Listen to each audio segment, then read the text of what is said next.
Hello दोस्तों, नमस्कार। मेरा नाम है हबी और आप सुन रहे हैं डरावनी कहानी। दोस्तों, आप सभी से विनम्र विनती है कि आप मेरे यूट्यूब चैनल को सब्सक्राइब करें। धन्यवाद। चलिए कहानी की ओर बढ़ते हैं। 1947 की जंगल की चुड़ैल, हरियाणा की भूतिया दास्तान। 1947 का समय था। देश आजादी की उथल-पुथल से गुजर रहा था। हरियाणा के एक छोटे से गांव धनौली के पास एक बहुत घना जंगल था। उस जंगल को लोग काला जंगल कहते थे।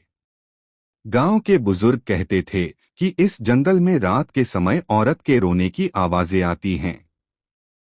कोई साहस नहीं करता था कि अंधेरा होने के बाद वहां जाए। चुड़ैल का पहला जिक्र। कहा जाता है कि आजादी से कुछ साल पहले उस जंगल में एक औरत की लाश पेड़ से लटकी मिली थी। वह औरत विधवा थी और गांव वाले उसे अशुभ मानकर ताने मारते थे। एक दिन अपमान से तंग आकर उसने उसी जंगल में आत्महत्या कर ली। उसके बाद से ही जंगल में उसकी आत्मा भटकने लगी। लोग कहते थे कि उसने कसम खाई थी, जो भी रात में इस जंगल से गुजरेगा वह जिंदा गांव नहीं लौटेगा। 1947 की घटना। आजादी के ठीक बाद की बात है। गांव के कुछ नौजवानों ने हिम्मत दिखाई। उन्होंने कहा, अब हमें किसी चुड़ैल से डरने की जरूरत नहीं, हम आजाद देश के सिपाही हैं। लेकिन बुजुर्गों ने उन्हें चेतावनी दी। फिर भी चार नौजवान राम खिलाड़ी, मंगल, तेजा और हरफूल एक रात लालटेन लेकर जंगल में घुस गए। जंगल का सन्नाटा। जैसे ही वे जंगल में पहुंचे, अजीब ठंडी हवा चलने लगी। पेड़ों की डालियां आपस में टकरा रही थीं, जैसे कोई फुसफुसा रहा हो। राम खिलाड़ी बोला, सुना, जैसे कोई रो रहा हो। सचमुच गहरी रात में एक औरत की करुण आवाज गूंजी, मग मुझे बचाओ। चारों के पांव कांपने लगे, लेकिन वे पीछे नहीं हटे। अजीब निशान। थोड़ा आगे बढ़े तो जमीन पर पैरों के निशान दिखे, लेकिन वे उल्टे थे, यानी एड़ियां आगे और उंगलियां पीछे। तेजा ने लालटेन ऊंची की तो देखा कि एक सफेद साड़ी में औरत दूर खड़ी है। उसके बाल जमीन तक झूल रहे थे और चेहरा बिल्कुल काला था।